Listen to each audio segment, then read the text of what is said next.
I've set the tank unit's route to your iDroid.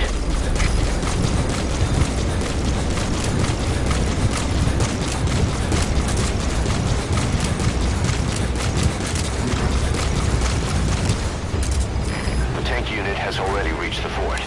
The mission will be a failure at this rate unless you act fast. Eliminate those tanks at Smassi Fort.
That's tarragon, a type of medicinal plant. It contains trace amounts of a benzodiazepine derivative that's the active ingredient in pentazemin.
заниматься мной.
Subject on board.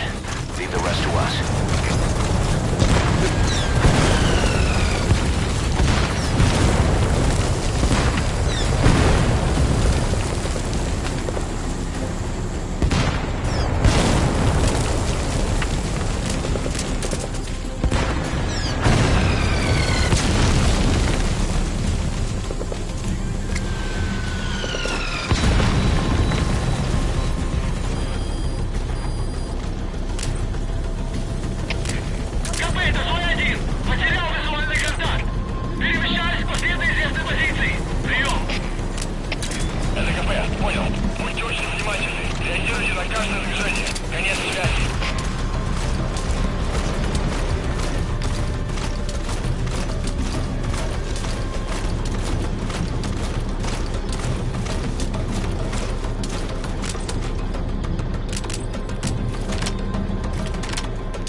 Approaching position.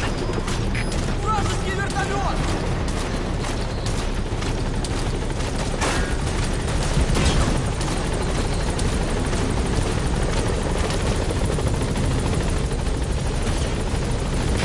This is Pequod. I have arrived at marker. Cover fire. In hot. Prioritizing elimination of enemy threats.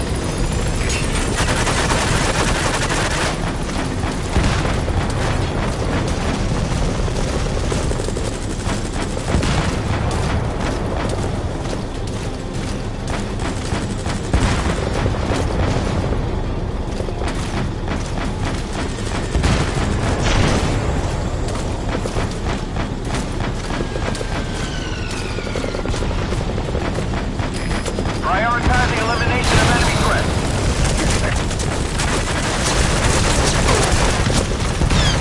Вражеский вертолет!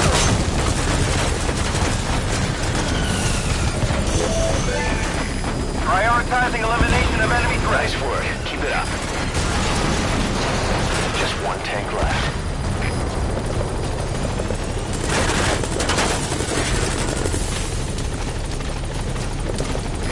Prioritizing elimination of enemy threats.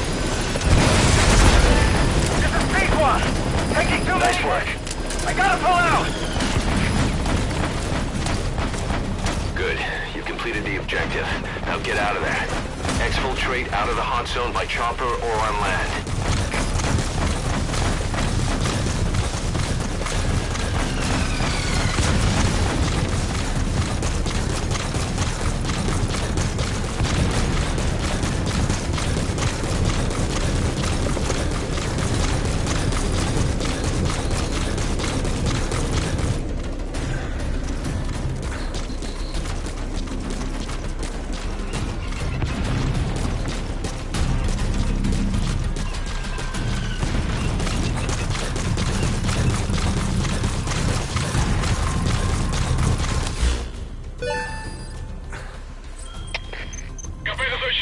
Потерял противника.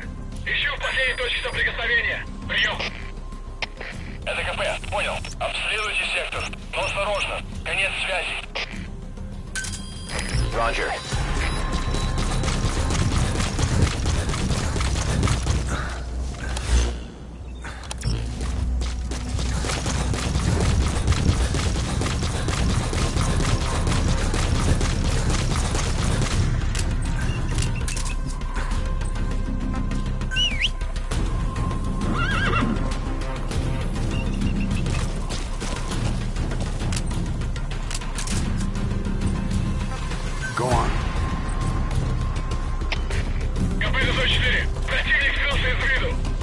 Ожидаю войск. Прием. СКП, понял. Следи за ними. Не позволяйте им ходить с фланга. Конец связи. Штаб. СКП. Понадобился огонь. Открыли огонь в ответ. Потеряли врага. Враг может все еще прятаться поблизости. Соблюдайте осторожность. Прием.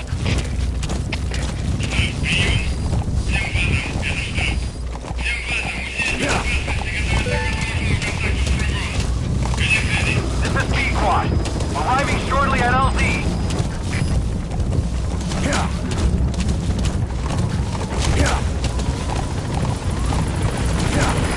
This is Pequod. On station at LZ.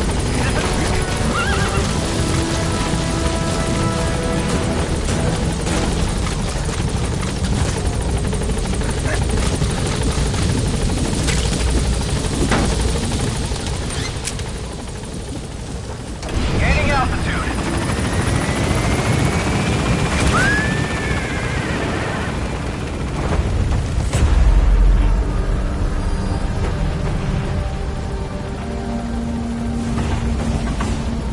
Departing.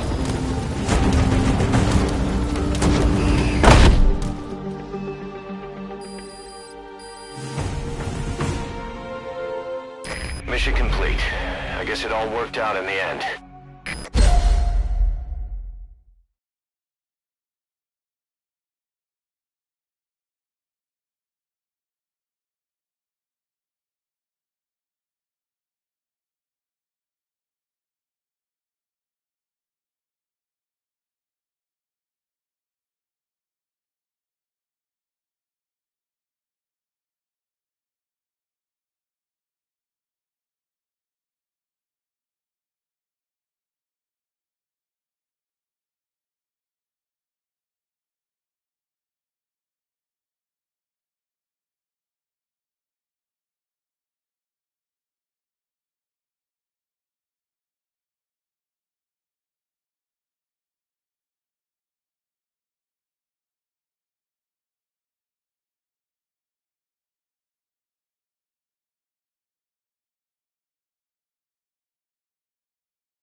Boss, we're finally ready to put together a combat unit. Staff assigned to the unit will be dispatched as mercenaries to conflict zones. That should guarantee us a stable source of income. MERT deployment allows you to send combat unit staff on relatively easy missions suited to the unit's level. There's little risk, but the rewards are low too. However, there are also contracts known as dispatch missions that offer a higher risk and reward. Give your orders to undertake these missions using your iDroid.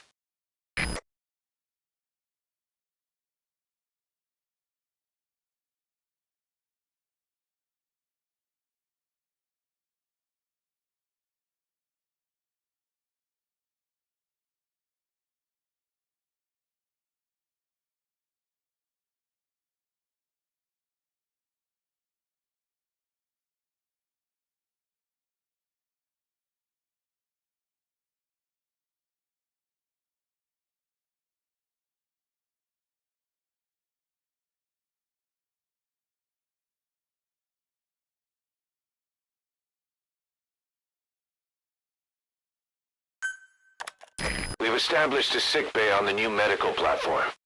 Staff who come back with wounds, diseases, or PTSD can be treated there. If we need any other platforms, feel free to issue the construction order from your iDroid.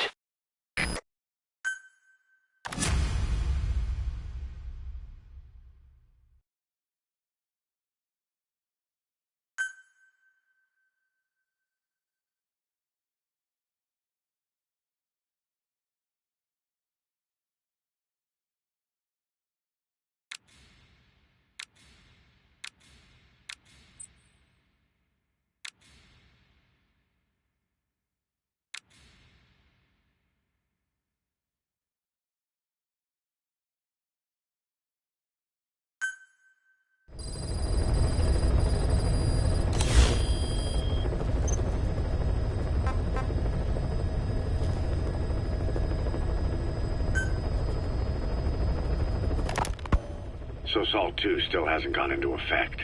That treaty was drawn up to limit not just the size of the U.S. and Soviet Union's nuclear arsenals, but also their delivery systems. The whole deal. Just when we thought all those years of negotiations had paid off, somebody decides to invade Afghanistan. The timing couldn't have been worse. The president was in the middle of the SALT II talks back then. You mean while you were busy trying to stop Peace Walker? I heard. President Ford was meeting with the General Secretary in Vladivostok. In his absence, the political brass in America detected what they didn't realize was false nuclear launch data from Peace Walker, and were on the verge of ordering a retaliatory nuclear strike. Coleman's big idea? Humans are incapable of destroying themselves. Turns out he never knew what humans are capable of. If that AI, the boss, hadn't found a way to stop the fake data transmission, they probably would have gone ahead with the launch. Deterrence was revealed as the pipe dream it was. All thanks to you. And her. The U.S.-Soviet talks looked set to fall through. What happened in Nicaragua no doubt helped trigger a change of heart. But in the end... The time's define the politics. When you've grabbed their tail, they turn and bite your hand. I first met you 20 years ago now. The place was Selenouyarsk in the Soviet Union. We were enemies. I was with the GRU. You were still fighting for America. 1964. Operation Snake Eater. Its objective? The assassination of the legendary soldier known as the Boss. When you returned home successful, they awarded you the title Big Boss. Your CO, Zero, sought to carry on the Boss's will by covertly establishing his own organization. You knew the original members from Operation Snake Eater. From America, there was David O., or as he was to you, Major Zero. Donald Anderson, a.k.a. Sigint. Dr. Clark, who went by paramedic during the operation. And the fourth, you. From China, there was Eva. And me, Ocelot, from the Soviet Union. 6 in total. To us, government notions of friend and foe were meaningless. As were East and West, we joined forces by our will alone. Our objective was to fulfill the Boss's dying wish, to make the world one. And to do it, Zero used the Philosopher's Legacy, the secret war fund you obtained during Operation Snake Eater. This organization would go on to become Cypher. I, on the other hand, was left with the problem. You only recovered half of the legacy. I had to locate the other half myself. When I found the funds, I passed them on to Zero, just as you wanted. I still trusted him in those days. We thought what he was doing was the Boss's will, until he started that one project. Les Enfants Terribles, Zero called it. You parted ways, as did Eva, leaving only Anderson and Clark still with him. I maintained limited contact, although truth be told, we were just keeping tabs on one another. The reason was always you. After you returned to the Army and created Foxhound, you left America. For a time, even I'd lost track of you. I'd imagine Zero did too. You always were the best when it came to hide and seek. Zero created Cypher, an information network to tap into every corner of the globe. Woven together, Cypher's arteries make the world just one big organism. And that's not all. It also monitors the thorn in Zero's side. That's you, tracking your coordinates wherever you might go. The further you strayed from your roots, the larger Zero became. It's as if he was trying to close the gap between you. But before long, he disappeared from public life. Only a few people had direct contact with him. For a time, I was one of them. Then a year after you fell into your coma, he slipped out of sight entirely. Since then, nothing. No photos, no recordings, not even a reliable rumor as to his whereabouts. I tried every method I could think of, but Zero was gone. Freed of his control, his creation, his power continued to grow. Cypher is a great beast, and Zero was its spine. But even without him, it's endured, evolved. But now its body is rotting, riddled with parasites. Parasites like the ones who attacked you 9 years ago in the Caribbean, and then at the hospital. Cypher's Black Ops unit, XOF. They learned where you were, and came to wipe the slate clean.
Christmas Eve, 1979, the Soviet Union rolled into Afghanistan. Muslims had revolted against the Soviet-friendly regime established the year before. The DRA forces could no longer contain it themselves, so the Soviets went in to intervene. The Afghan government was powerless and fraught with infighting. They lost the hearts and minds of the people, and that alarmed the Soviet leadership. With the Islamic Revolution happening in Iran, the Soviets felt they had to act fast or risk the spread of Islamic revivalism. A superpower, sending a motorized rifle division against men on horseback with antique rifles. Everyone thought it'd be over in an instant, only it wasn't. Some Muslims made their fight a jihad, a holy war, and began a guerrilla campaign on all fronts. A war of attrition. These fighters call themselves Mujahideen. They're being supported by the West through Pakistan. That's why Miller was involved. He was training them near the Zero Line, sponsored by the CIA. The war has become a nightmare for the Soviet troops stationed here. They thought they'd be headed home in 6 months at the most. Then a year passed. 2 years. Now here we are 4 years on with no exit in sight. Afghanistan has become the Soviet Union's Vietnam. The Soviet troops on the ground want to go home, but at least they have homes to go back to. The Afghans have lost theirs. The Soviets destroy the kishlaks, villages, wherever they can. They burn down homes and fields, fill in wells, turn pastures into minefields. It's created a mass of refugees who fled to Pakistan. If the Mujahideen are fish swimming around the villages, the Soviets will go so far as to dry out their ocean. But this has had a big price. There's bitter resentment among the Afghans, and they're taking out their anger on the soldiers on the front lines. Among the Mujahideen are the Pashtun people. They're fiercely devoted to their code of Badal, or revenge. Soviets they've captured have had their hands, feet, and noses cut off before being left to die at the side of the road, just to show their comrades what they're capable of. Friendlies who come across them can do nothing but put them out of their misery. Then they burn down another village in retaliation. And the cycle of vengeance goes on.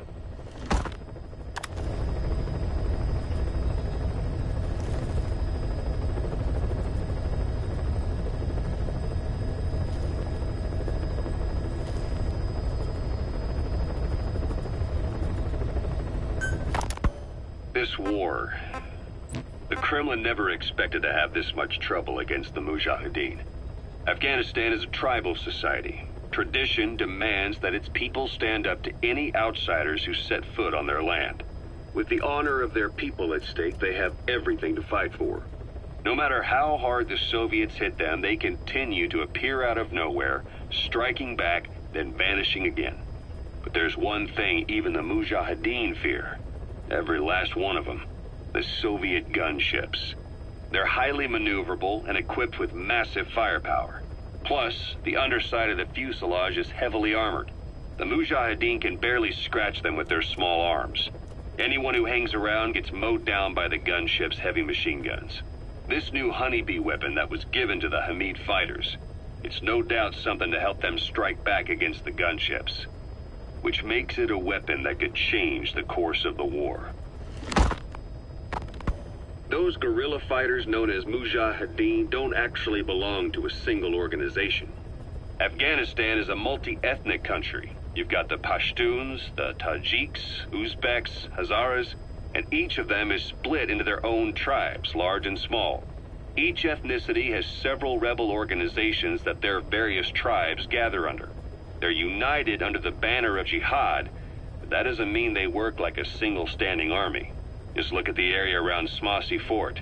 A lot of Tajiks used to live there, but they fled after the Soviets started their Scorched Earth campaign. With the area uninhabited, the Hamid fighters, who are Pashtun, decided to move in. The Hamids are based out of the city of Peshawar. We passed through it on the western edge of Pakistan. The Pashtun people have long lived in Afghanistan and western Pakistan. They used to travel back and forth frequently. Then Britain went and established the border that still stands today. The Hamid fighters get generous support from the Pakistani government. The government wants to use them to secure influence over Afghanistan. Their liaison with the Hamids is Inter-Services Intelligence, and behind the ISI, you have the CIA. That's probably how the honeybee ended up in the hands of the Hamid men.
Welcome back, boss.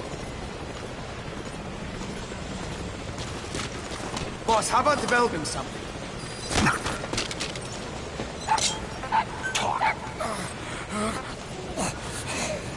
Where are your friends? Boss, I'm ready for dispatch. Send me on a mission.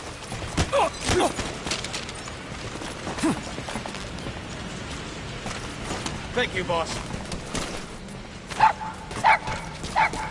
Thanks for that, boss. You train with me?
We're here for you if you need combat support, boss.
Boss, we don't have enough medicinal plants.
boss brought back is so cute. Too cute. Man, I want to pet him.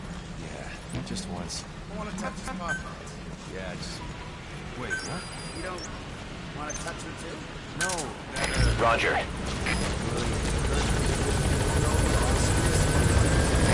This is Pequod. Arriving shortly at LZ.